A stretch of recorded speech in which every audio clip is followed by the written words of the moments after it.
Bien le bonjour messieurs dames, on y est, 50e Juste Bistrot, quel plaisir de vous retrouver après cette semaine de vacances, c'est quasiment 10 jours de vacances, j'espère que vous allez bien les amis.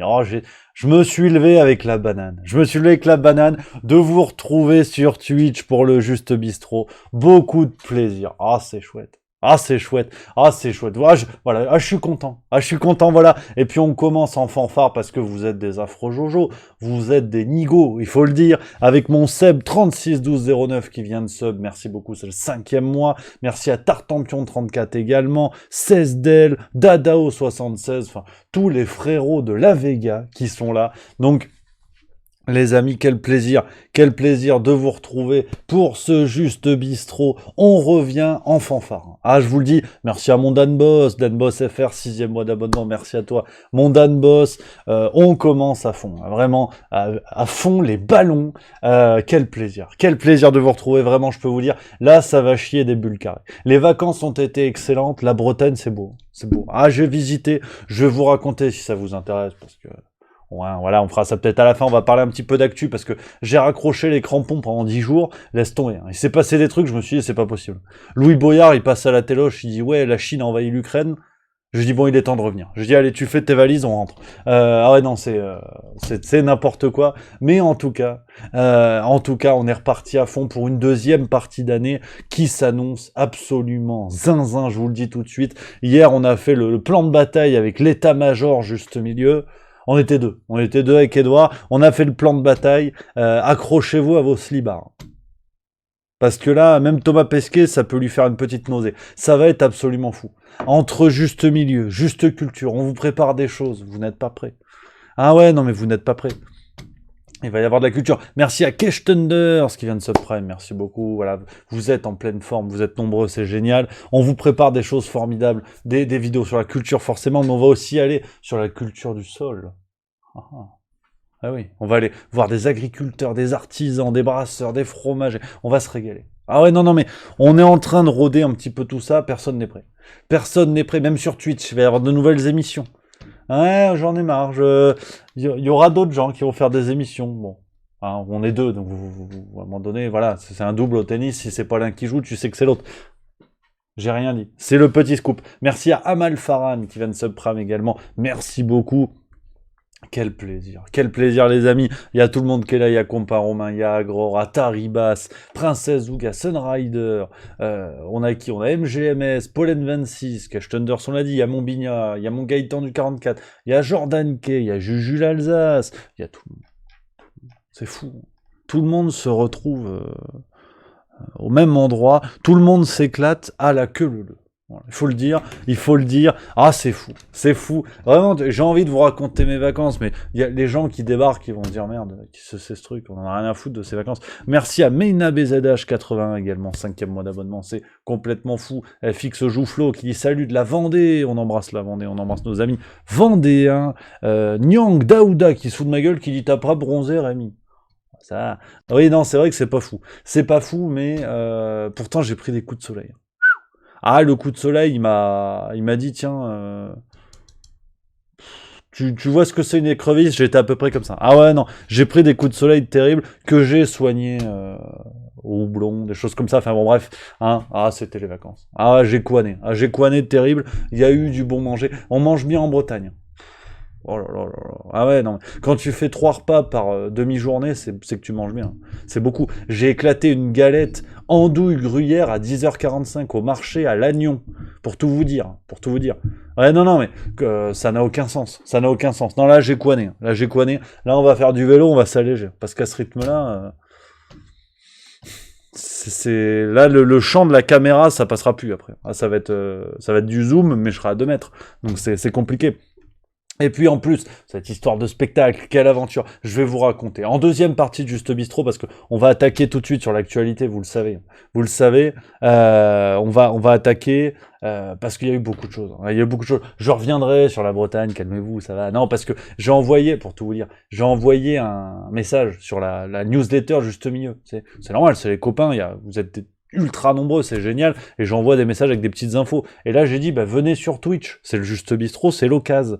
Donc, il y a peut-être des gens qui débarquent, qui, bon, peut-être, j'espère, regardent les vidéos, arrivent sur Twitch, disent, mais c'est qui ce blaireau? Donc, on va parler d'actualité. Bon, alors ça, en l'occurrence, c'est une otarie. Je voulais ouvrir là-dessus parce que ça me semble être la vidéo la plus pertinente qu'on va évoquer aujourd'hui. Parce que le reste, c'est n'importe quoi. J'ai cherché, pourtant. Mais, tu vois, j'ai préparé le script pour la farce tranquille. C'est demain. On est reparti, pleine balle, 64e épisode. Le script, la vidéo va être longue. La vidéo va être très très longue. Je pense que, c'est le retour. Il fallait couvrir 2 semaines. On va se fendre la gueule. Soyez au rendez-vous demain à 18h. Peut-être même que si j'ai un peu le temps, on va la regarder ensemble en avant-première sur Twitch. Voilà, Edouard, tu me vois venir. Voilà, t'as capté. Il n'est pas impossible qu'on se la regarde à 17h30 ensemble sur Twitch. On va voir ce qu'on peut faire, mais c'est possible. Oui, alors, il y a Groucho Chico. Alors, déjà, le pseudo, j'ai envie de te prendre au sérieux. Qui dit, c'est pas une otarie, c'est un phoque. Bon, oui, alors, après, bon, j'ai pas, sur le plan ophtalmologique, je suis pas impeccable. Honnêtement, tu fous un soutien-gorge chez Roselyne Bachot, je veux dire, enfin, on n'est pas un mammifère près, je veux dire, c'est pas grave, bon, voilà, c'est un phoque si tu veux, il y a pas de hic là-dessus. Donc non, qu'est-ce que je voulais vous dire? François Braun, nouveau ministre de la Santé. Alors, on va attaquer pleine balle, parce que là, il y a du pain sur la planche. Tenemos biscottas en la plancha, parce que, François Braun, il a dit, bon, tu sais, ça fait quand même 2 mois maintenant qu'on parle des fermetures d'urgence en France, fermeture des services des urgences. Ouais. Puis assez de gens. Donc t'arrives, tu dis je me suis coupé la main.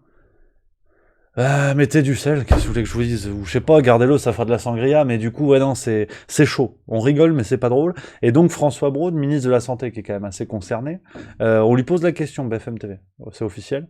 Et voilà ce qu'il dit concernant la fermeture des urgences. Avec ce terme qui est tout le temps utilisé, qui est un terme qui fait peur. Il n'y a pas de fermeture, il y a un accès régulé médicalement ou par des soignants vers les services d'urgence. Voilà. Nuance, non mais tu vois tout de suite je te mets dans le vif du sujet parce que là j'en ai vu qui souriaient, oui super, le retour du Juste Bistrot, on va s'éclater. Non, on va pas s'éclater. Parce qu'on va tout de suite remettre la tête dans le guidon. C'est début du Tour de France, étape de montagne, direct, contre la montre, 700 km. Que des cols. Non, ça va être quelque chose. Et donc, il te dit, il n'y a pas de service, il n'y a pas de fermeture. C'est une ouverture régulée. Voilà. Non, mais pareil, lui, ça n'est pas un incompétent. Il est compétent à heure creuse. Voilà, tu vois, non, mais c'est pas évident au début, mais on en est à ce point-là, si tu veux. C'est que très clairement, je vois effectivement dans le chat, il y a Miss Deans qui parle de novlangue, Asgard Reshift qui dit langue de bois première langue. Je pense sincèrement qu'on est au-delà de ça, parce que langue de bois, à la rigueur, ça a encore un peu du sens. Puis si c'est bien fait, tu n'y vois que du feu. Là, je veux dire, bon, ils ont sorti les rames, quoi. Là, sincèrement, il coule tellement qu'il pourrait être professeur de natation du petit Grégory. Voilà. Non, j'ai dit que ça allait attaquer un peu fort. Je suis motivé quand même. Donc ouais. Non, ça devient réellement lunaire. On vanne, mais on vanne la Bretagne. Voilà, ils ne peuvent plus se cacher en fait. Ils ne peuvent plus se cacher. Et franchement, je pense qu'on est au-delà de la langue de bois. C'est du McKinsey par exemple. Tu vois, c'est de la formulation. C'est de la négation du réel en fait. Ce qu'à la limite, la langue de bois, c'est parler d'un sujet avec des termes plus ou moins vaporeux. Là, sincèrement, c'est de la négation du réel, en fait. Quand on n'est plus capable de parler de fermeture des urgences et qu'on parle d'ouverture régulée, je sais pas quoi, c'est assez lunaire, d'autant plus. Voilà, la fusée à 2 étages. Je te l'ai dit, hop, j'ai pris un café, donc je suis un petit peu énervé. D'autant plus que t'as un monsieur qui était interrogé sur BFM TV. Voilà. Pareil que Maître Gims, là. Pareil. Qui a fait ça? Martin Blachier, que j'embrasse, qui dit « Je suis déjà grognon, me faut du jingle. » Allez, parce que c'est toi. Allez, je fais un petit jingle, mais on garde le sourire. C'est important quand même. Regarde, paf.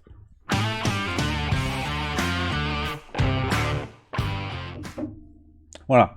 on est un petit peu grognon, mais ce qui est bien, c'est que tu vois, donc François Braun dit ça, et juste derrière, t'as un urgentiste qui débarque, vous allez voir son nom à la vidéo, sur BFM TV, donc c'est la même chaîne, tu vois, vous connaissez la guinguette, hein, j'ai pas changé en 10 jours, hein. Moi je fais confiance. Il débarque, il dit non, en fait, François Braun, même s'il est rasoir, il a dit des conneries, écoute. Dernière, on est dans une situation catastrophique, et alors ce qui nous irrite... Alors, je connais bien François Braun, on est urgentistes tous les deux, je l'apprécie humainement, mais là, en tant que ministre, ce n'est pas possible. Ce matin, il a menti dans sa déclaration. Il dit, il n'y a pas de service d'urgence fermé la nuit. Si, il y a des services d'urgence fermés la nuit. Et il ferme de manière impromptue, parce qu'au dernier moment, il manque un médecin, et pas dans des petites villes. Valence, Draguignan est fermé depuis 6 mois la nuit. Fermé. C'est pas une restriction, vous voyez. Voilà. Donc, Christian Prudhomme, médecin urgentiste en Seine-Saint-Denis. Alors peut-être que... Enfin tu sais, bon, pareil, hein, ça aussi c'est ce qu'on appelle désormais le narratif. Merci à Rimini83 qui vient de Subprime, merci mon Rimini. Ce qu'on appelle désormais le narratif, c'est que pendant la période Covid, on a vite compris en fait qu'il y avait des médecins, enfin des scientifiques, on va dire des professionnels de la santé, qui avaient un discours accepté, qu'il fallait écouter, parce que justement, ils étaient professionnels de santé, et il y en a d'autres qui étaient tout aussi professionnels de santé. On pense bien sûr au professeur Raoult, à Toubiana, à beaucoup d'autres, mais qui étaient tout aussi professionnels de santé, mais qui eux, en revanche, avaient une parole dont la qualité était plus que douteuse. Voilà. Et on en revient un peu aux mêmes choses, mais ça devient grossier. On le sait, voilà, on le sait, c'est grossier. Et donc ce Christophe Prudhomme, qui est aussi urgentiste, qui connaît aussi le domaine, débarque et dit, bah non, en fait, il a menti. Mais là, pour le coup, ça n'a pas été le cas cette fois-là, mais vous allez voir que on va peut-être trouver des journalistes pour venir dire, oui, alors attention, déjà, Prudhomme, si ça, c'est pas un petit peu, homme, alors que bon... le genre, le sexe, voilà. Il y aura peut-être des gens qui vont venir discuter. Tu sais, avec toujours cet œil aiguisé quand il s'agit de décrédibiliser les uns, et par contre un œil qui a un couteau à beurre pour les conneries des autres. Donc François Braun, il est là depuis environ 2 mois. On est déjà pas mal. Je te dis pas qu'il va nous faire regretter Olivier Véran. Olivier Véran, qui d'ailleurs, soit dit en passant, est devenu vendeur d'aspirateurs. Ah non, je sais pas si vous l'aviez celle-là, mais il a fait un message le 6 août, parce qu'il est désormais il est porte-parole du gouvernement. Ouais, porte-parole. Ouais. Ben, en termes d'élocution, c'était lui ou un tabouret. Et ils ont dit, bon, le tabouret, ça va se voir. Donc ils ont mis Olivier Véran. Et il fait des vidéos sur les réseaux sociaux pour parler de l'inflation. Il y a 2 mois, il était ministre de la Santé. Maintenant, il parle de l'inflation. Donc, apparemment, ça s'apprend en 2 mois, porte-parole, le métier. Mais c'est comme ça. On t'a dit, quand il était ministre de la Santé, au départ, il était neurologue, quelque chose comme ça. Ça, tu peux le croire. Bon, bah là, porte-parole. Et il fait des vidéos. Regarde l'introduction. Je suis pas une flèche sur YouTube. Mais ça, c'est ce qu'on a fait de pire. Vraiment depuis Papillon de Lumière, Cynthia Sander, il me semble. Je te laisse vérifier, mais on n'est pas loin du compte. Et merci à Jeanne Franchi qui vient de sub, merci beaucoup. 4e mois, ça c'est de la fidélidade. Bonjour à tous. Face à l'inflation, dont vous constatez tous les jours qu'elle est bien présente dans notre pays comme dans le reste de l'Europe, le gouvernement agit pour protéger votre pouvoir d'achat. Et je vais prendre juste 1 minute de votre temps pour vous dire quelles sont les grandes mesures que nous avons mises en place et que nous venons d'adopter. Voilà, je vais prendre 1 minute de votre temps. Alors, honnêtement, derrière, tu me vends des rouleaux à pâtisserie, à la rigueur. Tu me parles pas de l'inflation. J'aimerais quand même, soit dit en passant, qu'on se regarde la séquence sans le son. Parce que, je t'avoue que, bon, au départ, il est médecin. Moi, je vais chez le médecin, admettons un proctologue. Il me regarde comme ça. Derrière, ça finit en une de Libération. Parce que le regard fait peur. Regardez sans le son. Regardez-le dans les yeux. Ouais. Tu vois? Ouais. Ouais, non, c'est effrayant. Hein. Tu as vu? On dirait il te gronde. Ça fait peur. Hein. Franchement, la dernière fois que j'ai vu quelqu'un aussi peu cligner des yeux, c'était une armoire Ikea. Billy brun noir. Couleur importante. Ça fait peur. Hein. Et tu vois, là, chaque arrêt sur image, c'est une angoisse terrible. Et donc voilà, maintenant il te dit ça. Donc, quand t'as un porte-parole qui débarque, il te dit, excusez-moi, je vais prendre 1 minute de votre temps. Non, faut tout refaire. Et puis c'est pas comme s'ils avaient 15 conseillers en communication, si tu veux. Donc non, ça pète à peu près de partout. C'est l'avantage. On a aussi, par exemple, cette affaire sur BFM TV. Il y a donc ce monsieur qui s'appelle Alain Grèche, qui est passé sur BFM TV il y a quelques jours, pour critiquer ce qui se passe actuellement en Israël. En Israël, ça attaque encore la bande de Gaza. C'est chaud. C'est chaud. Et monsieur Grèche, il est venu... Et il s'est exprimé. Regarde, je te mets la séquence. Il n'y a pas de transition, hein, qu'on soit bien d'accord. Les transitions, je les ai laissées dans ma valise. Faut que je les sorte avec mes chaussettes sales. Pour l'instant, voilà, on envoie du bois pour. Je vous mets tout de suite dans le rythme parce que j'en ai vu certains qui se sont dit juste au milieu, il est en vacances, bip bip, j'arrête de regarder l'actualité. Non, là, je vous saisis par le callback. Je peux vous dire qu'il va falloir s'y remettre. Donc, écoutez ce qu'a dit Alain Grèche. Écoutez, d'abord, il faut rappeler que cette escalade a été déclenchée par Israël, sans que Israël, au moment où elle mène ses opérations, n'ait subi aucune attaque. Donc, effectivement, c'est Israël qui est à l'initiative. Aujourd'hui, Israël a tué un certain nombre de responsables du djihad. En tous les cas, c'est ce qu'ils affirment. Ils ont tué une trentaine de civils en plus. Je veux dire, eux, ils voudraient limiter le conflit parce que on sait très bien que ce conflit n'aboutira nulle part. C'est la 4e ou 5e guerre que Israël mène contre Gaza, avec des centaines de gens tués.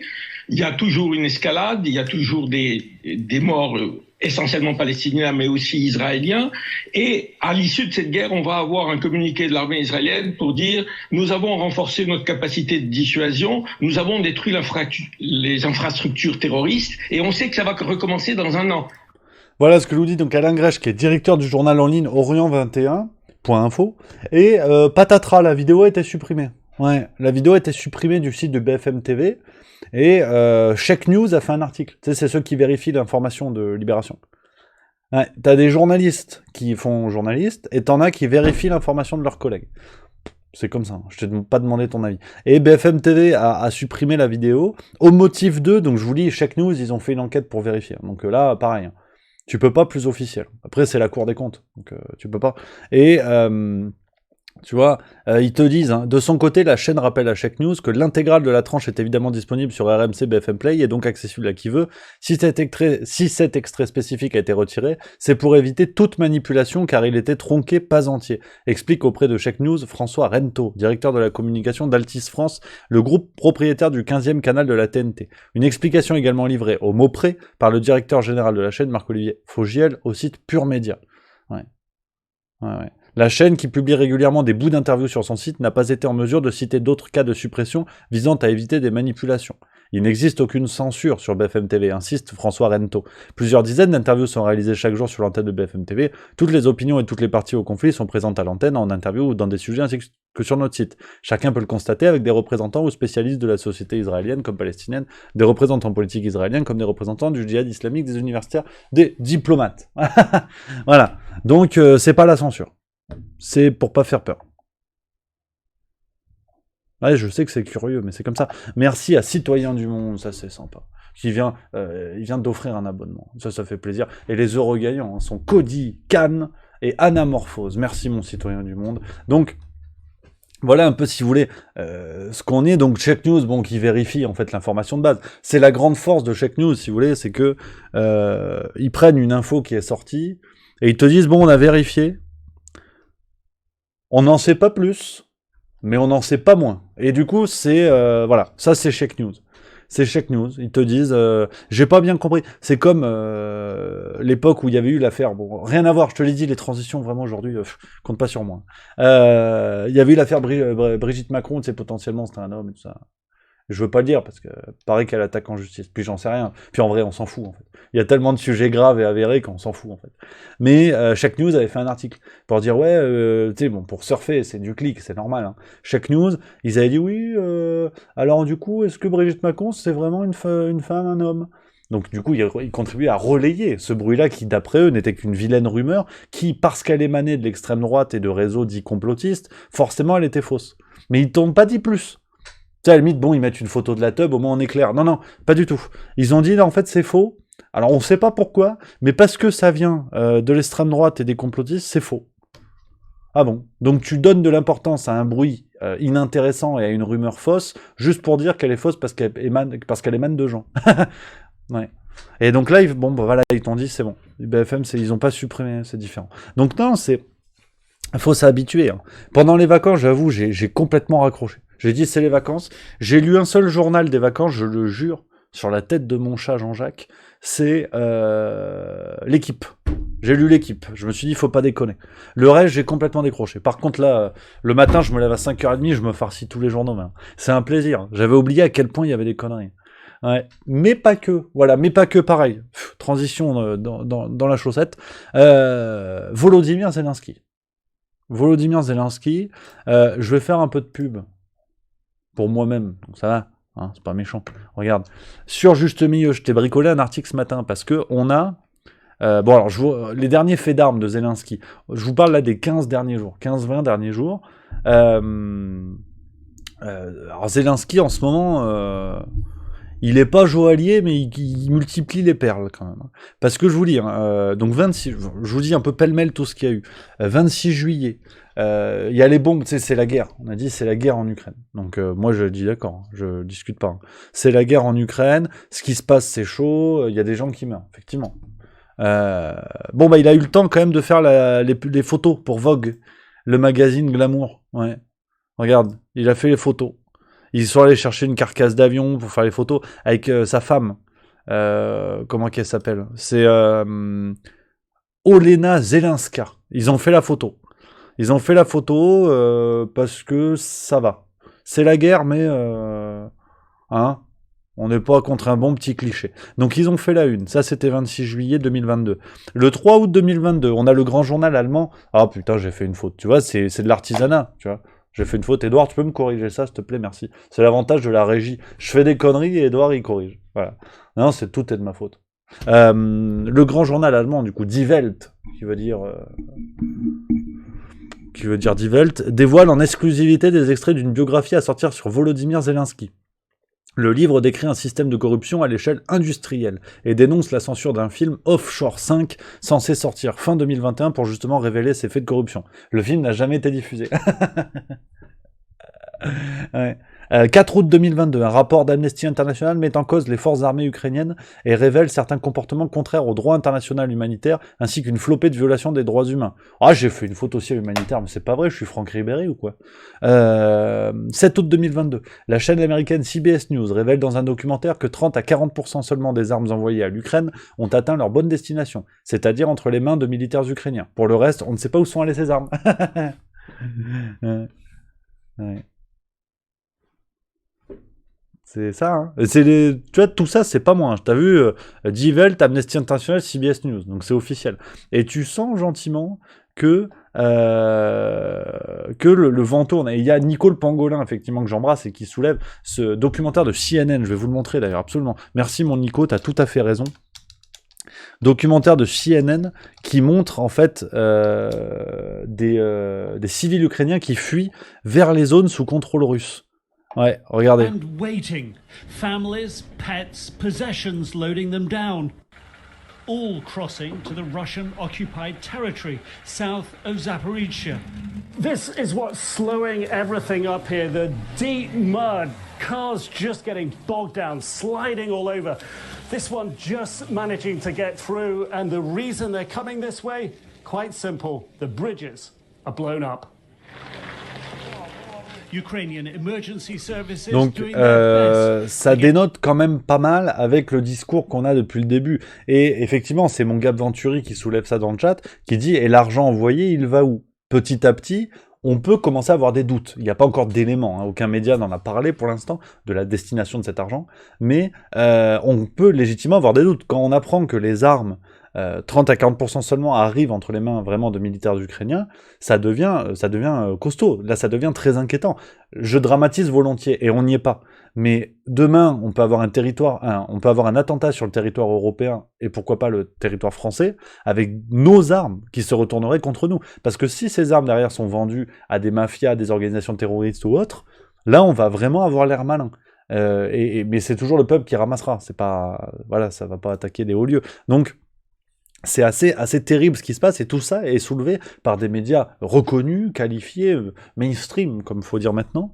Donc, je vous ai listé un peu pêle-mêle tout ça, et même les médias français s'y sont mis. Alors, Bon, en français, on a un petit peu plus timoré, l'ami du petit déjeuner.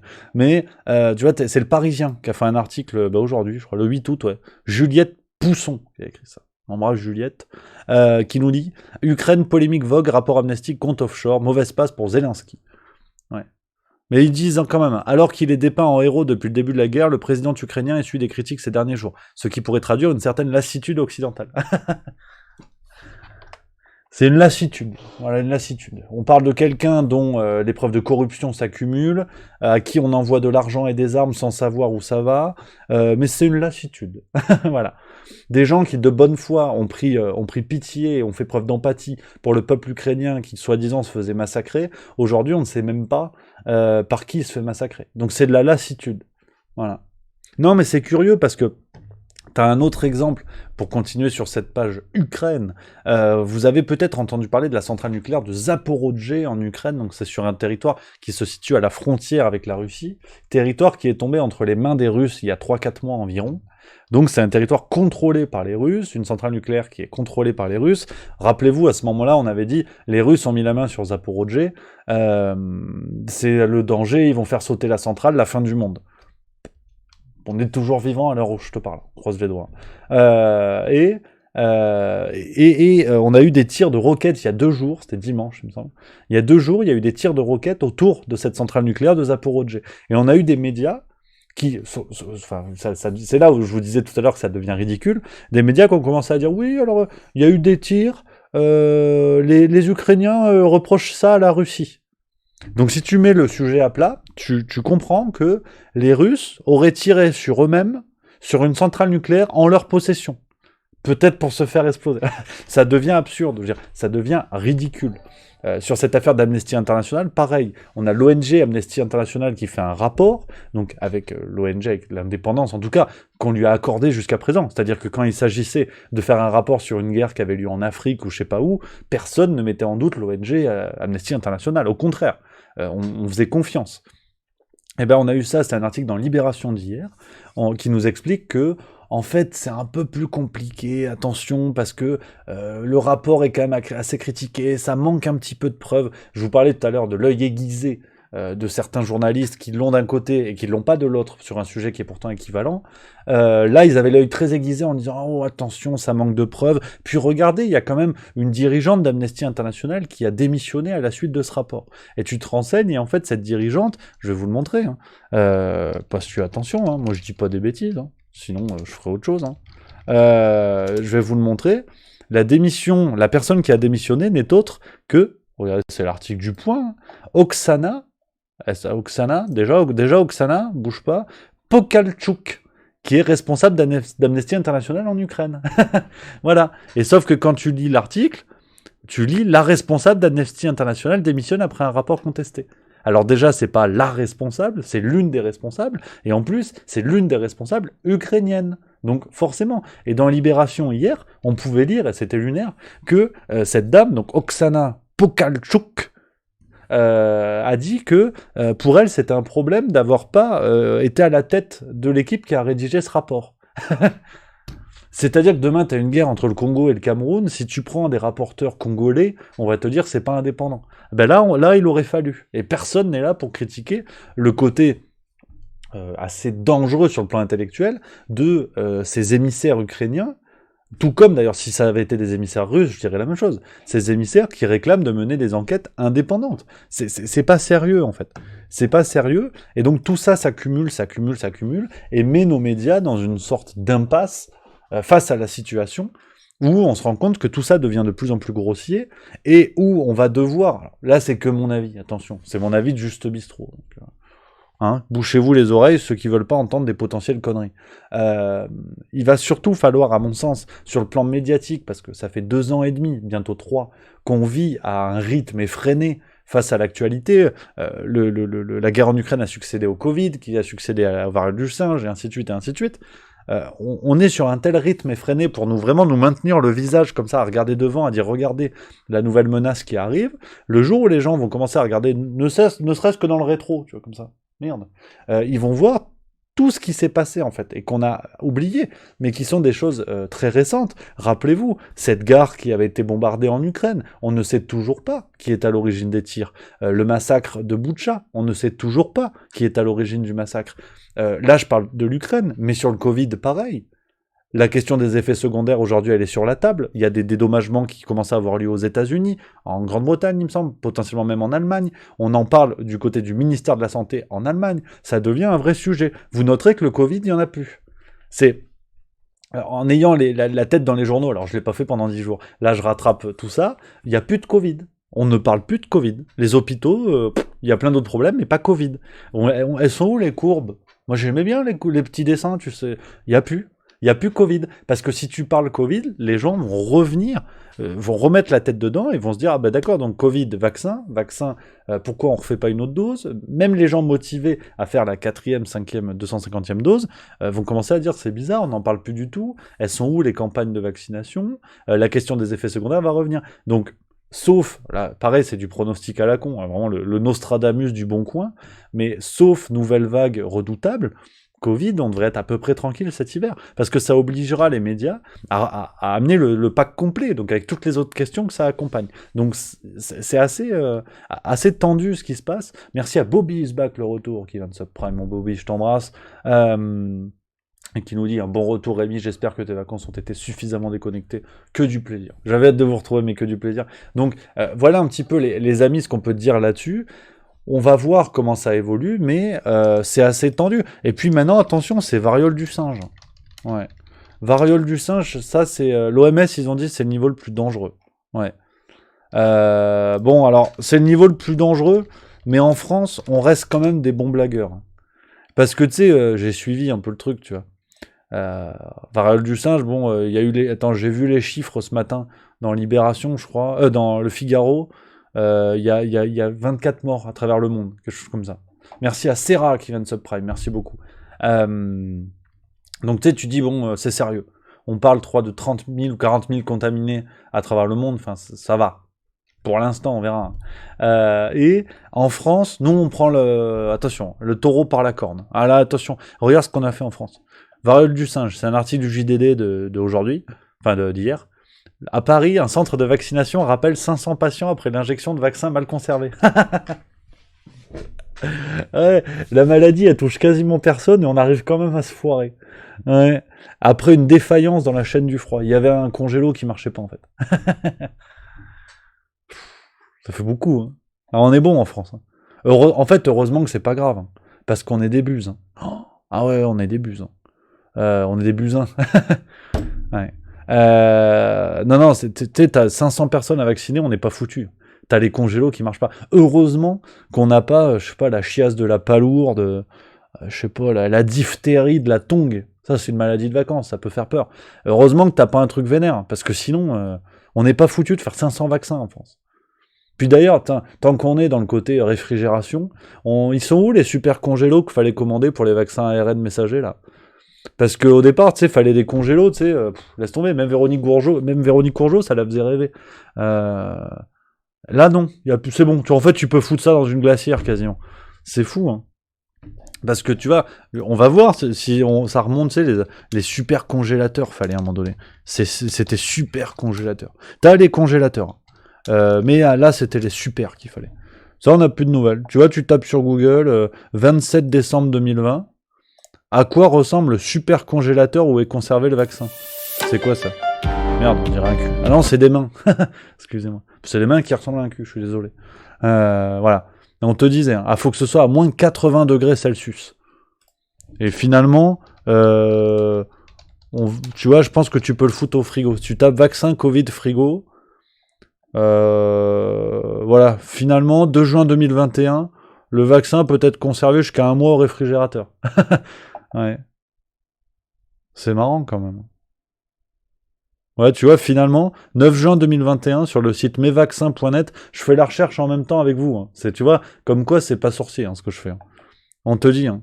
L'Agence européenne du médicament, donc c'est officiel. Finalement, s'il est pas ouvert, ça peut être conservé entre 2 et 8 degrés. Ouais. On passe de moins 80 à 2 quand même. Ça va. En fait, non, mais en vrai, tu le mets dans ta poche, finalement. Honnêtement, il fait un peu frisqué dehors, tu le fous dans ta poche. Non, c'est curieux, quand même. Non, mais tu vois, on est d'accord, c'est pas du complotisme, c'est pas des trucs à la con. Je te remonte des sources, voilà, c'est sur Internet, tu consultes l'Agence européenne du médicament, donc... plus sérieux, c'est Psychologie Magazine. Enfin, voilà, on est au top de la science. Et quand tu passes de moins 80 à 2, enfin entre 2 et 8 pour la conservation d'un vaccin, où on t'explique que tout est calibré, tout est su, tout est connu, qu'on a des milliers d'années de recul, pour paraphraser le professeur Marty, enfin le docteur Marty, et qu'en fait, en un an, laisse tomber, la conservation laisse tomber, enfin c'est lunaire. C'est lunaire. Donc, ouais, non, c'est fou. Il y a Mimolette 437, et elle a raison. Oui, il a raison, d'ailleurs, je sais pas. C'est vrai qu'une mimolette, c'est féminin, mais aujourd'hui, tu sais. Qui dit « J'aime le Juste Bistrot, j'y découvre les aberrations de la presse. » Merci à toi. Mais, non, c'est cocasse. Je prends un peu les messages du chat, parce que je suis parti pleine bille, je suis allé un peu vite. Il y a mon Kleenex 077 qui nous dit « Salut Rémi, tu as vu le narratif sur Zelensky commence à évoluer, le réel commence à s'imposer à nos médias mainstream. » Alors, oui, effectivement, on en parlait, effectivement, ça commence à évoluer. Maintenant... vous connaissez la guinguette, je suis jamais content. Toujours pour râler un petit peu. Oui, ça évolue. Maintenant, posons-nous la question de pourquoi ça évolue. Parce que ce conflit Russie-Ukraine, il a bientôt 4-5 mois maintenant. On commence à se rendre compte que les questions qu'on se pose aujourd'hui, enfin, là, je vais me passer la brosse à reluire. Mais rappelez-vous, sur Juste Milieu, je vous avais proposé une vidéo sur qui est vraiment Volodymyr Zelensky le 5 avril 2022. Donc une banane comme moi, avec des chemises trop petites, parvient à faire ce travail que les médias font aujourd'hui. Ça fait 4 mois, quand même. 4 mois quasiment jour pour jour. 4 mois et 4 jours. Donc s'ils le font aujourd'hui, c'est qu'ils n'ont pas voulu le faire avant. Parce que moi, j'avais trouvé des sources, j'avais trouvé des éléments. Donc si je trouve, c'est que tout le monde peut trouver. Encore plus des journalistes dans ce métier. Faut pas être un affreux nigo pour deviner ça. Donc si j'arrive à faire cette vidéo il y a 4 mois... que les journalistes, merci à moi Edouard, il est fort, c'est le Kylian Mbappé du buzz, il est trop fort, merci, il vous a mis le lien de la vidéo en question sur le chat. Si on arrive à avoir ces éléments-là il y a 4 mois, pour les sortir aujourd'hui, que les médias, que certains médias commencent à parler, parce que d'autres avaient fait le travail avant, qu'on soit bien d'accord, je mets pas tous les médias dans le même paquet, bien sûr. Si les médias sortent ça aujourd'hui, c'est qu'il y a une volonté. Sinon, ça aurait été fait avant. Je veux dire, ça semble assez clair. On va pas faire 8 heures là-dessus. On est d'accord. Je pense qu'on est d'accord. Donc, il y a quelque chose qui, comme on dit dans le milieu de la gériatrie, il y a quelque chose qui pue du cul. Donc, à partir de là, pourquoi le narratif change et quel est le narratif qui va prendre la place? Je refais un petit peu de pub. Alors, en ce moment, je me suis mis en tête, si ça vous... D'ailleurs, je compte sur vous, les copains, n'hésitez pas à faire un tour sur le site internet de Juste Milieu. On fait de plus en plus d'articles tous les jours, justement pour vous proposer toujours plus d'infos. Il y a les vidéos, il y a Juste Culture, il y a le site. Vraiment, vous proposez toute une galaxie où vous pouvez naviguer en fonction des formats qui vous plaisent. Et c'est hier, je me suis amusé à faire ce petit article parce que donc il y a tout ce que je vous ai dit sur l'Ukraine, ce narratif qui est en train de changer dans les médias en France, en Allemagne, aux États-Unis, tout ça. Et il y a aussi ce qui se passe entre les USA et Taïwan, la situation avec la Chine. Vous avez peut-être suivi, donc en gros, ça fait un paquet d'années que la Chine veut mettre la main sur Taïwan, considère que c'est un territoire chinois. C'est une histoire très complexe. Je vais travailler le sujet, je vais pas m'y risquer pour dire n'importe quoi, mais vous avez compris grosso merdo le contexte.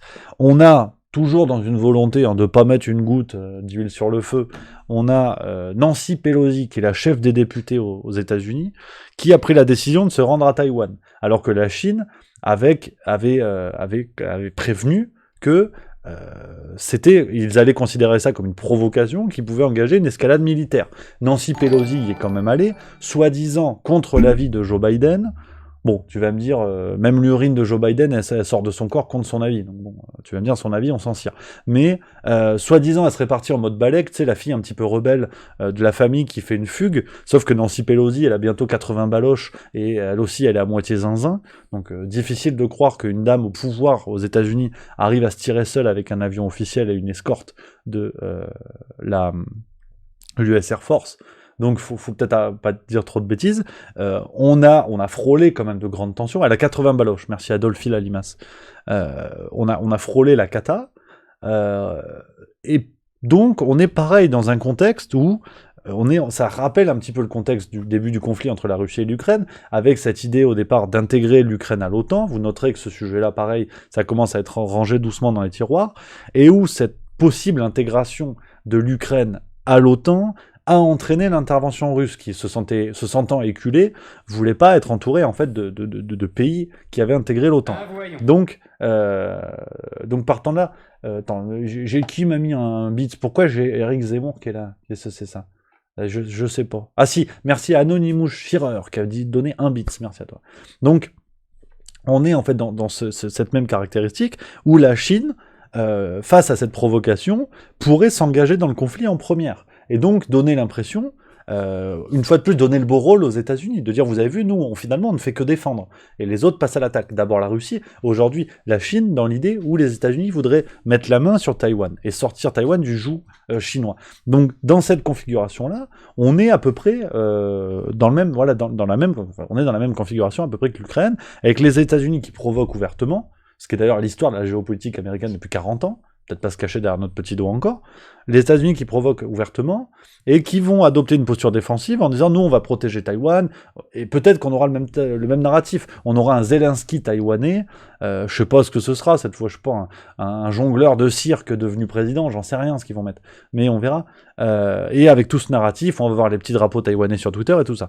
Mais pourquoi Taïwan représente, là encore c'est ma petite analyse mais qui s'appuie sur un article du journal du dimanche, de dimanche en fait, hier, enfin le 8 août, oui, si, qui était dans le 7 août, on apprend qu'en fait, à Taïwan, est localisée l'entreprise Taiwan Semiconductor Manufacturing Company, qui fabrique je vous lis l'article, mais c'est sur le site de Juste Milieu si vous voulez creuser un petit peu plus la question, qui fabrique des puces de 2 nanomètres seulement, soit l'équivalent de 50 milliards de transistors sur la taille d'un ongle. Donc vous savez, ces puces qui aujourd'hui équipent les smartphones, les voitures, les objets connectés, qui vraiment les puces qui font quasiment fonctionner le monde aujourd'hui, hein, avec tous ces objets connectés qui nous entourent, sauf que cette technologie n'est maîtrisée ni par les Américains, ni par les Chinois.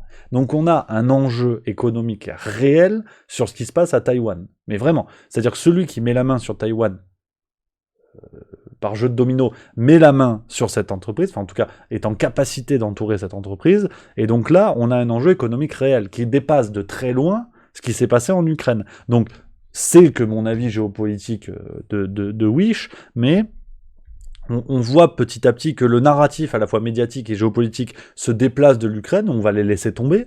L'Ukraine va être un pays vraiment du tiers-monde, hein, je veux dire, rongé par la corruption, avec tout cet argent et toutes ces armes qui vont tomber entre de très mauvaises mains. Ce qui va se passer en Ukraine dans 5 à 10 ans risque d'être dramatique, vraiment. Et on va doucement aller vers Taïwan, où là, on est sur un enjeu économique réel, et qui peut définir la marche du monde pour le demi-siècle à venir, mais véritablement, avec un conflit potentiel ouvert entre la Chine et les États-Unis.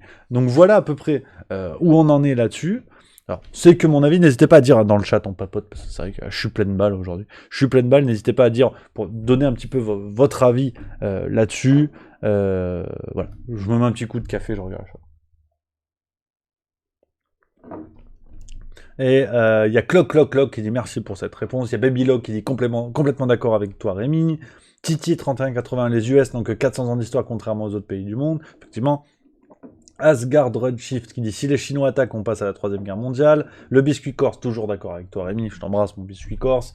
Tsuna92, depuis 1964, la France ne reconnaît qu'une seule Chine et ne reconnaît pas Taïwan comme pays, tout comme les États-Unis en vrai. Mon Bigna, qui dit le blocus de Taïwan ne va pas arranger l'économie mondiale. Oui, alors, et t'as raison, mon Bigna, on parle effectivement de blocus. Comme on a vu en Ukraine, au départ, on disait que les productions étaient menacées, les productions notamment de céréales et tout ça. C'est juste que les productions ne sortaient pas. On n'a volontairement pas sorti. Ce qui se passe aujourd'hui, pareil, avec la fameuse moutarde, c'est le gros du débat, on parle de la moutarde en France, c'est un blocus. Un blocus, il est volontaire. On n'est pas dans une situation de pénurie. Il y a de plus en plus de vidéos, même d'articles de presse qui sortent pour dire, en Espagne, en Allemagne, même en Suisse, je peux en témoigner, hein, en Suisse, il y a de la moutarde, pas de problème. Enfin, moutarde, on focalise sur la moutarde de Dijon comme si elle venait de Dijon, pas du tout, mais les rayons sont gavés. Je veux dire, l'huile c'était pareil, le prix de l'essence commence à descendre, alors que les rythmes de production n'ont pas changé. Et là, le prix, c'était l'IB, quand on parlait ce matin, les prix de l'essence commencent à descendre en France. Donc, tout ça est un blocus. Ça n'est pas une pénurie. Je pense que sur l'énergie, on prépare doucement les esprits à ça aussi. Là, on a une hausse des prix de l'énergie qui effectivement se justifie par le contexte, mais pas seulement. Pas seulement, je veux dire, on réouvre les centrales à charbon, ça ne gêne plus personne. Enfin, là aussi, on commence vraiment à préparer, on va dire, l'opinion à tout ça, à ces restrictions. Mais des restrictions qui s'expliquent difficilement de manière cohérente, on va dire, sans volonté réelle. Voilà, et Montbignac qui dit également, et l'exécutif qui veut racheter EDF avec nos sous. EDF, après l'avoir taillé jusqu'à l'os, aujourd'hui, il faut la racheter. Donc, c'est absolument zinzin. Voilà, ce qui se passe, c'est absolument zinzin. Il y a le Biscuit Corse qui dit ça sent le pass énergie, effectivement. Mais effectivement, quand on voit, de toute façon, quand on voit des villes, à l'échelle de villes, et peut-être même bientôt de pays, quand on voit des villes, je crois que c'était en Allemagne, il y a une ville comme ça, je vais vous retrouver l'article. En Allemagne, une ville qui a décidé d'imposer les douches froides. Hanovre, voilà, Hanovre. Hanovre, la ville de Hanovre coupe le chauffage et met en place des douches froides dans tous les bâtiments publics en raison de la crise du gaz russe. On arrive vraiment sur cette dynamique de passe énergétique. Et c'est ce que dit... j'ai bu de l'eau, j'ai l'air monté. J'ai pas l'habitude. C'est ce que dit Mathieu Slama, formidable Mathieu Slama, dans son livre Adieu la liberté, où il dit à partir du moment où des gouvernants ont goûté à cette forme de pouvoir, c'est-à-dire de pouvoir cadenasser les libertés des gens à travers un pass qui était sanitaire, parce que le contexte s'y prêtait, mais à partir du moment où le pouvoir goûte à ça, il peut pas s'en départir. C'est comme les acquis sociaux. Vous savez, les acquis sociaux, on ne revient jamais dessus. La restriction des libertés, c'est la même chose. À partir du moment où on a commencé à réduire des libertés, on les remet rarement. Et c'est ce qui s'est passé. Là, aujourd'hui, on a le pass sanitaire, toutes ces mesures-là qui ne sont plus en place. Mais les dispositifs légaux existent. Demain, on fait comme ça, c'est en place. Ce sera en place. Alors, avec un emballage qui s'appuie sur la réalité. Attention, je dis pas le contraire. Mais sur la sécheresse. On dit c'est la sécheresse en France. Dites-vous, en France, aujourd'hui, il y a 100 villages, 100 petites villes, qui n'ont plus d'eau potable actuellement, qui ne sont plus alimentés en eau potable, à cause potentiellement de la sécheresse. Mais là encore, et c'est une question que je pose plus qu'un constat, parce que c'est vrai qu'on le voit tous, quelle est la réalité entre le réchauffement climatique et le discours? Enfin, comment dire? Quand on voit ces cartes météo, vous les avez tous vues, où les températures, ça devient absurde. J'ai fait un petit peu des blagues sur Twitter. J'ai tweeté pour créer le buzz. C'était hier. Hier, j'ai relevé une carte de BFM, je vais vous montrer, regardez. Une carte de BFM TV, ça n'a plus de sens. C'est la carte du 7 août, la météo du 7 août. Regardez le 26 de ce côté-là, donc on est on est Bretagne, là. Le 26, il est en blanc. Ah non, pardon, c'est le 27. Le 27 en Bretagne, il est sur une zone blanche. Vous descendez dans le Pays Basque, il est sur une zone rouge. Vous descendez du côté de Nice, on est à 29, mais c'est dans une zone blanche. Ça devient ridicule, en fait. Ça devient ridicule. Il n'y a plus de nuance. La carte, elle est rouge.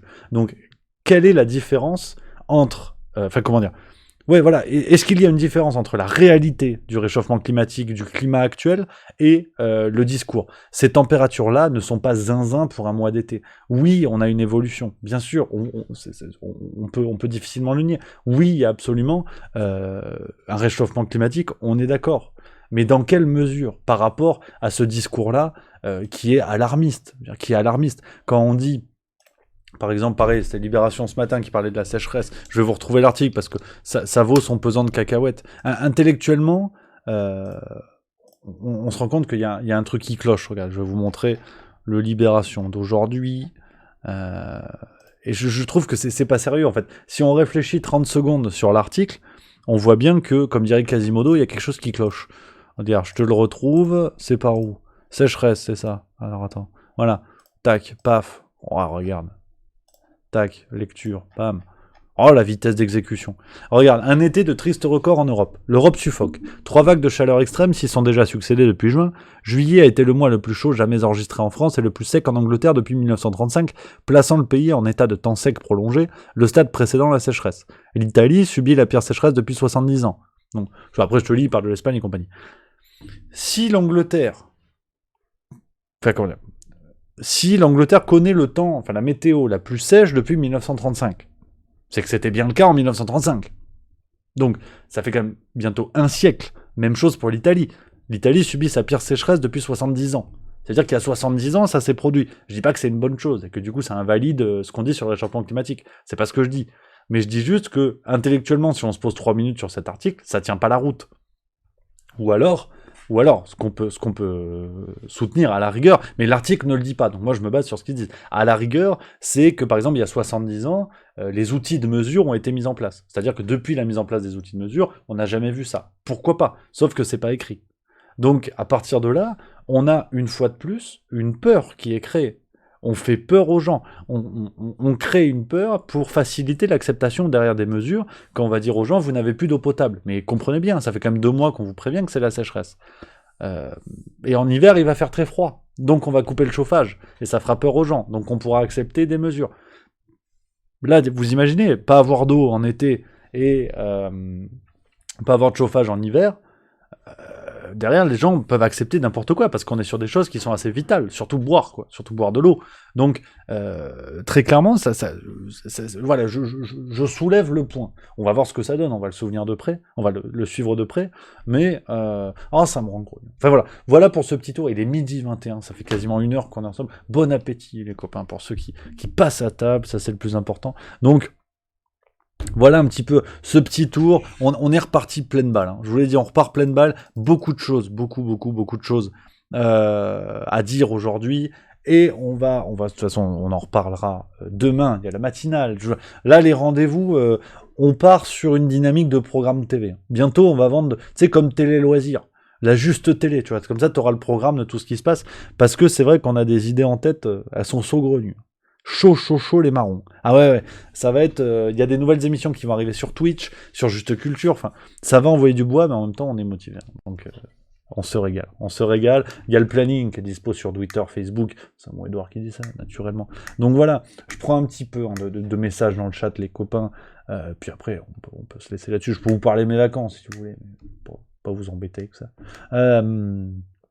Fina83 qui dit effectivement, en plus on empêche les maraîchers d'arroser, on va sur des pénuries de bouffe. Effectivement, là encore c'est du bon sens, moins les maraîchers vont pouvoir arroser, moins on aura de production de fruits et légumes entre autres, et plus il y a de risque de pénurie. Je veux dire, c'est là où, si vous voulez, on complexifie le discours.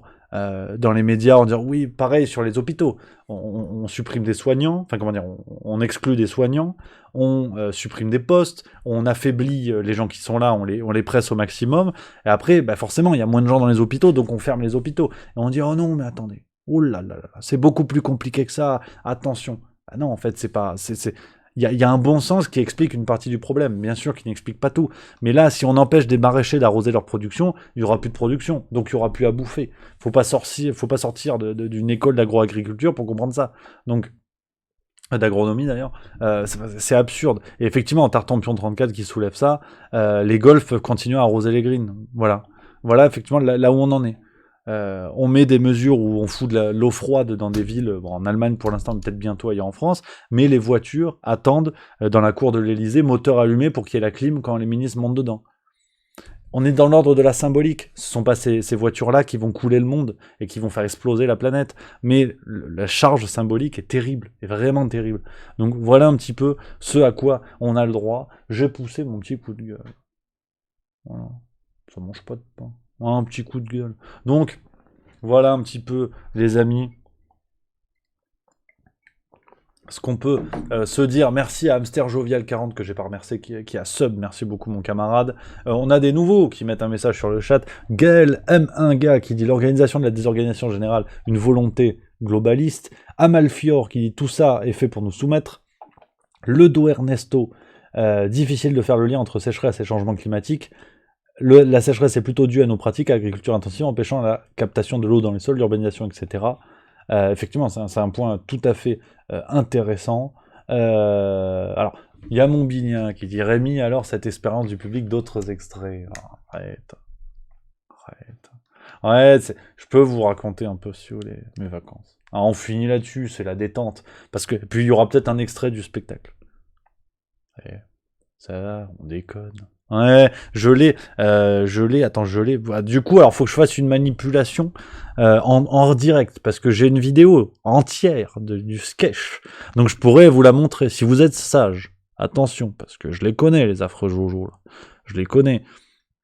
Et je remercie Mike, d'ailleurs, qui a filmé. Je remercie, peut-être qu'il est là dans la salle. Je l'embrasse, naturellement. Attendez, faut que je partage ça. Alors du coup, ça va être un joyeux bordel. Je vais mettre sur le drive. Je vais essayer une sombre manipulation. Restez bien avec moi parce que là on est dans la technique. Hein. Donc là, ça va chier des bulles carrées. Moi, je te le dis. Ah, drive, ça va prendre des heures, non? C'est long, non? C'est très très long. Il y a mon Mike qui est là. Fan d'humour, on embrasse mon Mike. Un génie absolu. Ouais, il y a l'importation en cours. Ça va être un peu long. Hein. Je préfère vous le dire tout de suite. Hein. Ouais, il y a Edouard, il dit on a la fibre. On a la fibre du buzz. C'est vrai ça. Donc je suis obligé de rester avec vous, désolé. Tant que ça charge, il va falloir être ça, tu vois, j'ai une paf. Il va falloir attendre un petit peu. Donc, voilà, les amis, alors quelle affaire. On commence par quoi, les vacances, la Bretagne, je sais pas. C'est beau la Bretagne. Ah ouais, j'ai fait, alors attends, on bouge pas. Là vraiment, je te raconte la salade. J'ai fait Auré, la 3e date, magnifique, super sale, c'était beau comme tout. Auré, après j'ai fait Vannes. C'est beau, hein. J'ai mangé à côté de la cathédrale, c'est ça? Il y a une cathédrale à Vannes, non? Ou une église, une grande église en tout cas, mais une cathédrale. Et il m'est arrivé une histoire d'ailleurs, parce qu'il y a mon Bignac qui dit tu as rencontré d'autres zinzins juste mieux. Je vous raconte l'histoire. Là, là on est en mode vacances. Hein. Là, chacun met ses tongs et c'est parti. À Vannes, donc je mangeais, charmante compagnie, c'est pas la question. Et puis à un moment donné, il y a la dame du resto, tu sais, j'étais en train de me goinfrer. Des huîtres. Je commençais à croquer la coquille, elle me dit mais non, malheureux. Et elle vient me voir, elle me dit oui, excusez-moi, il y a 2 monsieur derrière vous qui ont parié un Dijon que vous étiez un cuisinier de Top Chef. Je vous jure que c'est vrai. Je regarde la dame, je dis vous m'avez regardé? Elle m'a dit oui. Je dis bon elle me dit je leur dis non du coup. Je dis absolument. Voilà, rien à voir. Avant, franchement, si tu veux, la dernière fois que j'ai cuisiné un rôti de veau, il ressemblait plus à Jeanne d'Arc qu'un rôti de veau. Donc à un moment donné, c'était pas terrible. Et la dame me dit voilà, elle me dit bon choisissez un Dijon, il vous l'offre. Bon, déjà, ce sont des gens sympas. Et puis le Dijon arrive, j'ai pris un whisky. C'est des choses qui arrivent. Et puis la dame du resto m'apporte le verre. Et puis je vais trinquer avec les 2 messieurs qui m'ont offert le verre. C'est normal, c'est la sympathie, c'est les copains. Et en fait, un des 2 mecs me dit mais c'est bizarre, je vous ai déjà vu. Peut-être pas Top Chef. D'ailleurs, il me dit je regarde pas la télé. Je sais même pas ce qui m'a pris de dire Top Chef. Je dis lui c'est un fou furieux, on va bien s'entendre. Et après je dis écoutez peut-être que je fais des vidéos juste mieux, c'est peut-être ça. Banco. Il m'a dit c'est ça. Il m'a dit juste mieux. Puis on a discuté le bout de gras pendant une demi-heure, sympa comme tout. Et puis voilà, c'était non mais une belle histoire, Donc à Vannes vraiment c'était sympa. Après on est tombé après sur une sorte de pub à Vannes, un grand pub là, chouette comme tout dans un ancien cloître. Ah la bière là, j'ai bu la Sainte-Anne, quelque chose comme ça. Une bière Sainte-Anne, un peu une blonde un peu typée belge, tu sais. 2 c'est beaucoup. Ah ouais, c'est beaucoup. Ah ouais, c'était bon. Hein. Ah ouais, non, c'était très bon. Mais je m'en suis mis plein la cravate quand même, on va pas se mentir. Avec modération... Non, pas du tout. Vraiment, on va pas se mentir. De toute façon, c'est fait. Hein. Donc, foutu pour foutu. Donc, ça, c'était à Vannes, c'était beau, visiter un petit peu le coin. Le port, c'est beau. Je suis allé également à la brasserie. Il y a une grande brasserie, là, vers le casino, je sais pas quoi, là. La Duchesse Anne, voilà, merci à M3DRK, il a raison. La Duchesse Anne, absolument. Il y a mon Edouard qui dit sur la vidéo, en fait je l'ai mais sur mon téléphone. Eh oui, ça va faire n'importe quoi, non? Oui, je vais me faire gronder. Je sais pas, non mais ça arrive, je vais raconter ma vie hein, dans 10 minutes, c'est bon. Et puis, et oui voilà, il dit ah oui, en fait je pense qu'il a faim, il est juste pressé. Ah il a faim, je le connais. Donc non, il y a mon Bignac qui dit t'as été voir le lavoir, pas du tout, je connais pas. Non, je suis pas. J'ai fait une soirée à Vannes. Je suis passé vite. Hein. Je suis vraiment passé en coup de vent. Mais ouais, j'ai chargé. Hein. J'ai bien chargé. Hein. Non, puis je suis retourné le lendemain. Enfin, j'ai fait 2 soirées du coup. Mais les bières sont bonnes. Hein. Ah ouais, non, c'était quelque chose. Hein. Et puis, ouais, il y a ça. Puis après, je suis allé à Lannion. Avec une équipe. Parce que Lannion fait la force. Et c'est beau aussi. Hein. C'est ouais, non, on s'est promené là dans des plages, des trucs. J'ai pas compris parce que on m'a expliqué. Vous faites pas chier sur les noms par là-bas. Hein. On m'a dit là-bas, tu vois, il y a 7 îles. J'ai dit oui. On me dit ça s'appelle les 7 îles. J'ai dit d'accord. Et que des trucs comme ça. À un moment donné, t'as un truc c'est rose, t'as un truc c'est blanc. Je sais pas quoi, le sable rose, sable blanc. Je sais plus quoi. S'il y a des locaux là dans le chat, faut me dire parce que je me rappelle plus. J'étais en vacances donc. Tu sais, moi on me parle, mais j'ai dit oui, oui. Et puis après je cherche le bar quoi. Donc pas mal. Twitch 4GBT qui dit t'as pleuré à Lannion. Pas mal. C'est pas mal, c'est pas mal. Ah, il y a un truc comme. Mais c'est beau, hein. Franchement, l'eau elle est bleue. Ah ouais, c'est bleu, c'est beau. Hein. Et puis, non, puis il y a Auré formidable. On embrasse les amis du restaurant La Popote. Oh, les salauds. Ils sont pas foutus de notre gueule. Ah ouais, si vous passez là-bas, vous y allez. Vous y allez. Dites de la part de Rémi, juste milieu. Peut-être qu'eux s'en rappelleront. Moi, je me rappelle plus de grand-chose, mais c'était bien. Oh, on a bien mangé, c'est bon. Un resto, tu manges, mais magnifique. Fait maison, tu manges la pêche du jour, le machin et tout, délicieux. Délicieux. Ah ouais, vraiment, puis sympa, un resto de famille. On s'en est mis plein la tronche, que du plaisir. Donc, ah ouais, non, il y a de quoi faire. Il y a Café Crayon qui dit les bières bretonnes ont quand même une bonne réputation. Ah, il y a de quoi faire. Franchement, c'est chouette. Ah ouais, là, je fais de la pub volontiers parce que c'est la France que j'aime, quoi. Tu vois, tu manges bien, tu ricanes bien, t'es avec les copains, tu peux rien de mieux. Donc la popote à Auré, je fais la pub. Ah, je fais la pub. De toute façon, c'est dans le sens de l'histoire. Avec Juste Culture, c'est ce qu'on veut faire. On en a parlé avec le général Édouard. On va faire un peu des vidéos comme ça, aller à la rencontre des restaurateurs, des agriculteurs, des artisans. Donc on veut vraiment aller sur ce côté-là aussi de la culture. Donc on va clairement faire de la pub pour des agriculteurs, pour des restos, pour des choses comme ça. Mais c'est de la bonne pub. Je suis allé voir Taergot, il a raison. Absolument, sans transition. Taergot, la distillerie Varengen, absolument. Je suis allé voir. Ouais, j'ai fait la visite. Distillerie de whisky.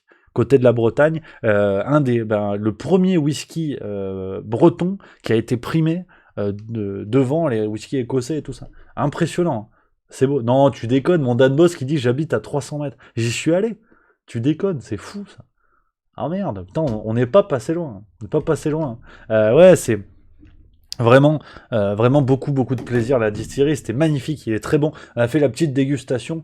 Ah, c'était beau. C'était beau, mais ça m'a un peu vexé parce que dégustation, c'est petit. Hein. Puis après, elle me dit oui, il y a un crachoir.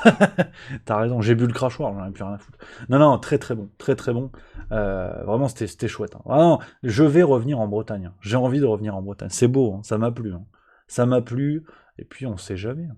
Peut-être que c'est l'aventure. Après. Le futur nous le dira. Tout est possible.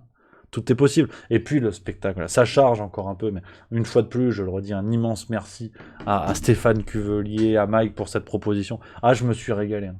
Ah putain. Ah, c'était fou. Hein. C'était fou. C'est une expérience de zinzin. Hein. Entre 220 et quasiment 400 personnes sur les 3 salles différentes, c'était complètement fou. Puis vous êtes gentils, c'est ça. J'ai rechargé les batteries parce que j'ai rencontré des zinzins qui regardent juste mieux. Ah, j'ai reçu de l'amour comme s'il en pleuvait. Ah ouais. Ah, des tartines d'amour. C'était magnifique. C'était magnifique de rencontrer les gens, de papoter. Il y a des gens qui sont... J'ai dédicacé des justes mensuels. T'imagines? Non mais, j'ai des étoiles dans les yeux. C'est fou. Mais vous êtes zinzin. Et là, ça donne tellement plus de sens. Je t'avoue que je suis motivé. Ah, je suis motivé. Ah, vous n'êtes pas prêts de vous débarrasser, je te le dis. Hein. Mais ouais, non, c'est complètement fou. Complètement fou. Donc, et encore, effectivement, j'ai pas vu mon Bignat, j'ai pas vu mon Dan Boss. Voilà, la crème de la crème. Donc, non, c'est absolument fou. Quel plaisir, quel plaisir. Ouais, on va voir. 2023, c'est Mike qui dit ça. Là, vous êtes dans le scoop. Finalement, c'est une négociation hein, qui est en train de se faire sur Twitch. Ah non, mais complètement dingue. Tout est possible. Honnêtement... Ça m'a mis le pied à l'étrier, c'est une chance énorme pour la première scène de toute ma vie, de jouer devant 340 personnes à Montpellier, complètement fou, complètement zinzin, 330 d'ailleurs, 340, pour une première scène, je veux dire, c'est complètement fou. Donc ça met le pied à l'étrier. On va voir. peut-être que ça va arriver. Alors il y a mon Bigna qui dit, je vous raconte un peu les coulisses avant de vous montrer la vidéo qui charge, hein, quand elle veut d'ailleurs. Pas trop le track. Ah non, mais si tu veux, on n'est plus au niveau du track. À un moment donné, ça m'a coûté cher en pantalon cette affaire. Ah, quand t'es dans le couloir, tu sais, j'avais l'impression d'être un footballeur avant de rentrer à Old Trafford. Tu sais, t'es dans le couloir, donc tu vois hein, le rideau, tu vois la scène, mais les gens ne te voient pas encore. T'as quelqu'un qui chauffe, hein, sur scène, Florian Courrèges, que je salue d'ailleurs, et qui chauffe la salle, tu vois, et qui dit, bon, maintenant Rémi, juste milieu. Et là, tu te dis, non, finalement, je vais rester là. Hein, on est mieux avec les décors. C'était peut-être pas une bonne idée. Puis après, t'y vas, puis t'as un shoot d'adrénaline terrible en fait. C'est en termes d'émotion, honnêtement, j'avais jamais connu ça. J'avais à peu près la même émotion, mais démultipliée, qu'avant un match de handball. Tu sais, quand t'es dans les vestiaires, t'as peur de perdre, mais t'as envie d'en découdre. Là, c'est pareil, j'avais envie de casser des gueules comme ça, mais avec des blagues. Ouais, parce que quand même. Pas déconner. Mais et puis après t'arrives et puis c'était marrant parce que là je vous raconte les coulisses. Hein, après vous allez voir l'extrait. Et puis d'ailleurs c'est l'extrait. Oh putain j'ai quasiment plus de batterie en plus. Vite, faut qu'elle charge cette vidéo. En plus la scène à Montpellier et à Lyon, c'était les mêmes configurations. T'as en fait la scène qui est au niveau du premier rang. Donc c'est un ring de boxe si tu veux. C'est-à-dire que le premier rang s'il rit pas. C'est bagarre, tu vois, c'est bagarre. Non, c'est complètement fou. C'est complètement fou. T'as ce stress terrible avant. Puis en plus, voilà, c'était les premières fois, donc fallait rôder un peu les blagues, voir si ça allait marcher et tout ça.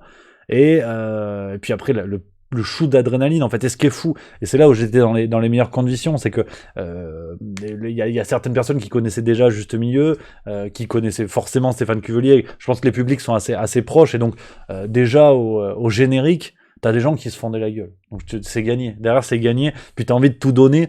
Voilà, c'est la pression, c'est ça. La pression que j'avais au bout d'un moment, c'était surtout de surtout pas rentrer dans la loge et de dire putain, j'ai pas tout donné, je me suis pas fait plaisir. C'est tellement fou. Et puis en plus, j'ai été coaché de main de maître, tu vois. Les conseils et tout de Stéphane, de Mag, c'est que du plaisir. J'étais entre de bonnes mains. Et puis voilà quoi. Puis voilà, quelle aventure complètement folle. On va voir. On va voir ce qui va se passer. On me dit dans l'oreillette que le truc est bientôt fini. Voilà. Portation d'un fichier. J'espère qu'il va pas y avoir un temps de chargement à la con. Ça fait plaisir. Il y a Kleenex077 qui dit « Je suis très heureuse pour toi Rémi, concrétiser ce dont tu parles depuis si longtemps, bravo à toi. » Merci beaucoup. Ouais, c'est une aventure un peu folle. Bien sûr que ça me donne envie. Je me dis pourquoi pas un spectacle, tu vois, on sait jamais. Mais d'avoir fait ça, d'avoir eu cette chance-là, ça mesure en fait tout le travail, mais la somme de travail que c'est. Si vous voulez, j'ai mis les chaussures de randonnée, mais je suis au pied de la montagne en fait. Bon, j'ai les godasses, hein, mais va falloir quelques gouttes de sueur. Donc, on va voir. Tout est possible, tout est réalisable, c'est le jeu de la vie.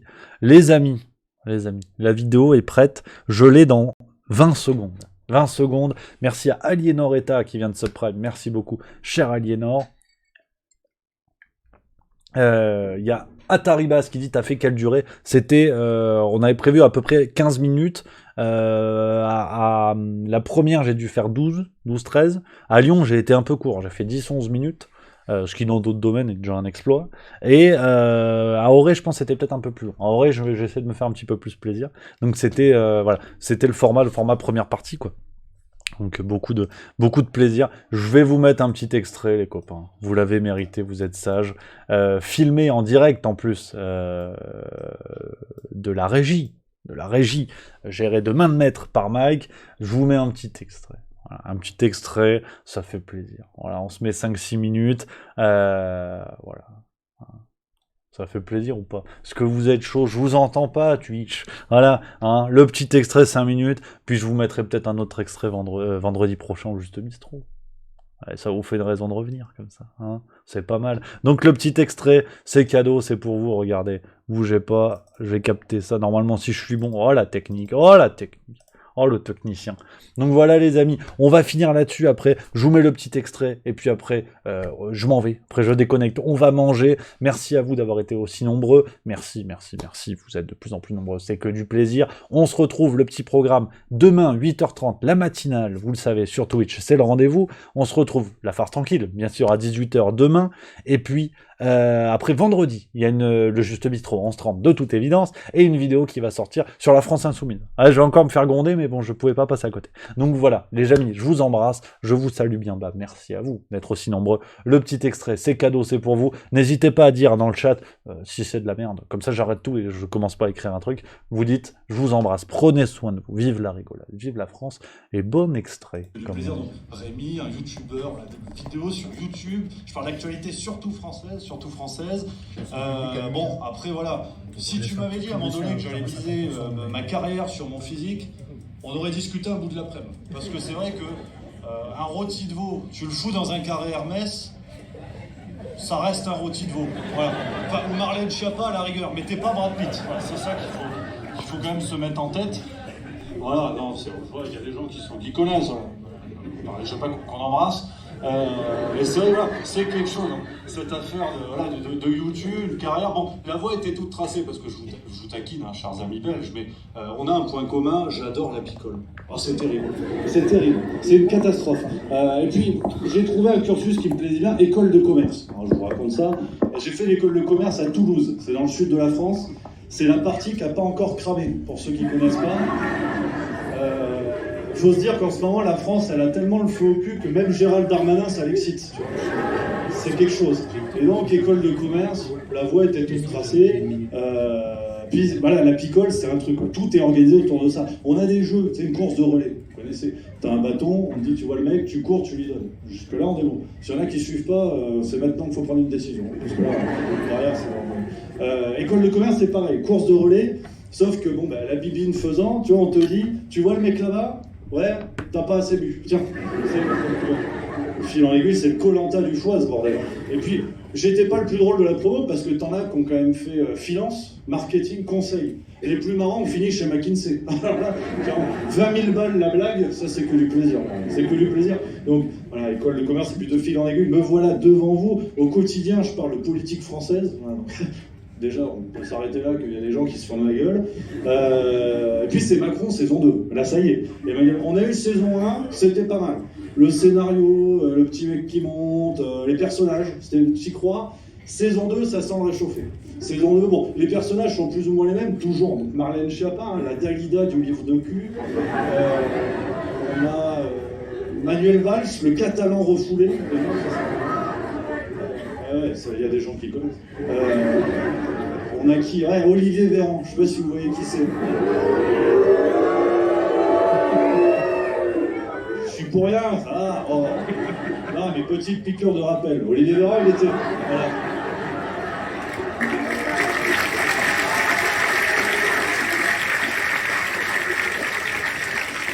Gourmand de la blague, là. Olivier Véran était ministre de la Santé, puis... aujourd'hui, il est porte-parole. Il faut quand même se dire qu'Olivier Véran, c'est un mec qui est capable de s'applaudir quand il prononce un mot de plus de 4 syllabes. Il a l'élocution d'un sèche-linge, si tu veux. Donc, vaccination, t'imagines le mec qui gagnait à toutes les sauces. Le mec qui était content comme tout. Donc on a ça. On a aussi nouvelle première ministre, Elisabeth Borne. Ouais, pareil. Elisabeth Borne, pour vous donner un ordre d'idée, la dernière fois qu'on l'a vu rire, Nabila était encore vierge.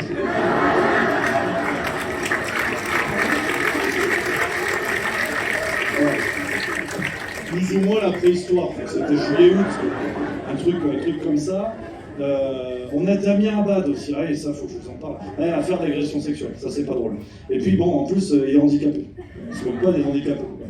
Mais je le fais de manière affectueuse. C'est ça qui est voilà. Jurisprudence Jupiter, tu peux insulter les gens, mais de manière affectueuse. Et Damien Abad, lui, il est pris dans le torrent d'une affaire d'agression sexuelle. Et puis, même dans son propre corps, on se fout un peu de sa gueule. C'est vrai qu'il a une démarche. C'est la chenille, mais il est tout seul. Et on rit pas, affectueusement, on rit pas, affectueusement. Et puis bon, tu vois, ils se sont foutus de sa gueule. C'est vrai que vu la démarche, affaire d'agression sexuelle, j'ai essayé de m'imaginer le truc. T'as un savant mélange entre Jurassic Park et 50 nuances de gris. Bon, tu fais bander 3-4 T-Rex, mais ça s'arrête là. On va passer du côté des humains. Non, mais je parle d'Emmanuel Macron, mais peut-être certains connaissent la guinguette. Tout le monde va manger. La France insoumise, tiens. Pareil, l'agression sexuelle, On leur a dit France Insoumise, ils se sont dit ouais, c'est ce qu'on va voir. Éric Coquerel, Tahabouaf, ça envoie. Petit scoop, d'ailleurs, pour ceux qui regardent la télé, la prochaine saison de Koh-Lanta sera tournée au siège de la France Insoumise. Et les mecs sont tellement habitués à faire les preuves des poteaux entre eux qu'ils se sont dit, tiens, il y a un potentiel, tu vois. Donc ça, c'est pour la France. C'est les Républicains aussi, pour la belle affaire. Les Républicains, bon, alors déjà, Valérie Pécresse. Voilà, fin de la vanne.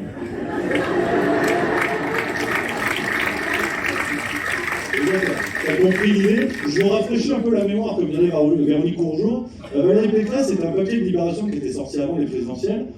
Ils avaient montré qu'un chien avait voté à la primaire des Républicains. Je ne sais pas si vous vous en rappelez. Un chien et des électeurs morts. Ça n'a gêné personne. Elle s'est présentée, je me suis dit, elle va avoir 30 millions d'ennuis. Non, elle était là. Nickel. Avec son discours, alors pareil, hein, le charisme d'un fer à repasser. C'est debout, vous en rappelez, tu vois, bien sûr. Là, c'était quelque chose. Hein. Donc bon, les Républicains, c'est ça. Alors, on a un Rassemblement National aussi. Ah oui, ça, c'est pas mal. Rassemblement National, ils n'ont jamais été aussi beaux depuis qu'on les entend plus. C'est balèze. C'est balèze. C'est vrai que Marine Le Pen, tu dis plus ST, plus elle est forte. Stratégie la famille Bélier. Tu vois, il y a un truc. Ouais, c'est fou. Ouais.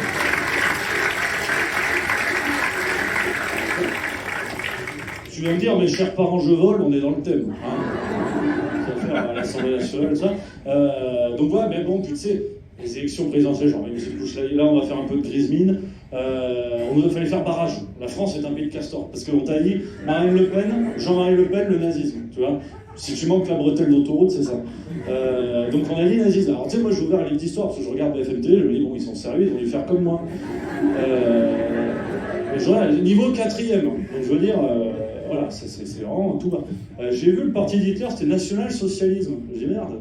Et personne ne reprochait le socialisme, tu vois. C'est marrant. Bon, tu vas me dire, à l'heure actuelle, Anne Hidalgo, elle pense encore qu'Adolf Hitler, c'est un salon de coiffure à la mode. Donc, laisse tomber, t'occupe pas avec ça.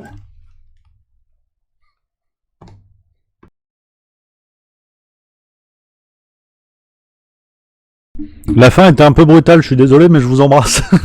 Rendez-vous demain, les amis. Rendez-vous à la matinale, 8h30 sur Twitch. Je vous salue, j'espère que ça vous a plu. On n'est pas à l'abri que ça recommence, ces conneries. Bisous.